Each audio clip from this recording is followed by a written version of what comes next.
DPL কারখানার ভেতরেই পরিত্যক্ত আবর্জনাময় জলাশয়ে এক যুবকের মৃতদেহ উদ্ধার। শুক্রবার সাত সকালে এমন দৃশ্য দেখে হতবাক এলাকাবাসী। নুনিয়াপাড়া বস্তি সংলগ্ন এলাকার মানুষ ডিপিএল কারখানার ভেতরে পরিত্যক্ত জলাশয়ে কিছু ভেসে উঠতে দেখে প্রথমে আতঙ্কিত হন। সন্দেহ জায়গায় খবর দেওয়া হয় স্থানীয় কোকোভেন থানায়। পরে পুলিশ এসে মৃতদেহ জলাশয় থেকে উদ্ধার করে।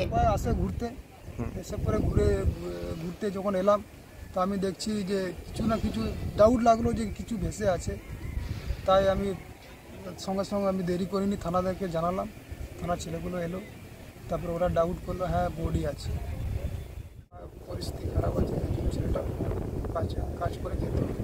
আমি তো বলতে পারবো না, তবু আন্দাজে ওই 4-5 দিন থেকে পাওয়া যাচ্ছিল না। তারপর পুলিশ এসে কি বললো, মানে কি শুনলে? পুলিশ এসে বলছে কি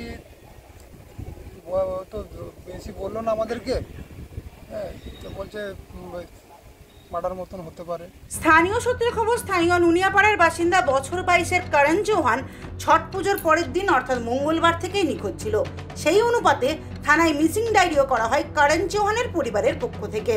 আর শুক্রবার করণ চৌহানের গলার নলিকাটা মৃতদেহ উদ্ধার হলো ডিপিএল কারখানার ভেতর থেকেই।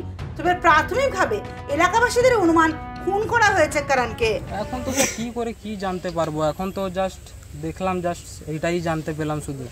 আর এখন কি করে কি জানবো, জানতে পারলাম এটাই যে এটা মার্ডার কেস আছে। কিন্তু এখন বডিতে যা দেখা গেল এইদিকে পুরো কাটা নিশান আছে, এবার সেটা তো কেউ নিজের থেকে করবে না। এবার আমাদের ওই ডিমান্ড আছে, পাশে অনেকটাই ক্যামেরা লাগানো আছে, রাত্রেবেলা অনেক এইদিকে লাইটও জ্বলে, তাহলে ওটা আপনারা একটু চেষ্টা করবেন। এটা তো মার্ডার আছে পুরো, বলছি যে ভালোভাবে চেক করা হয় সিসিটিভি। পেশায় লটারি বিক্রেতা করণের এই রহস্য মৃত্যুতে হতবাক এলাকাবাসীরা। তাদের দাবি উপযুক্ত তদন্ত করে দোষীদের খুঁজে বার করুক পুলিশ। দুর্গাপুর থেকে অন্তরা সাধুর প্রতিবেদন, সমাজ পরিবর্তনের মানুষ।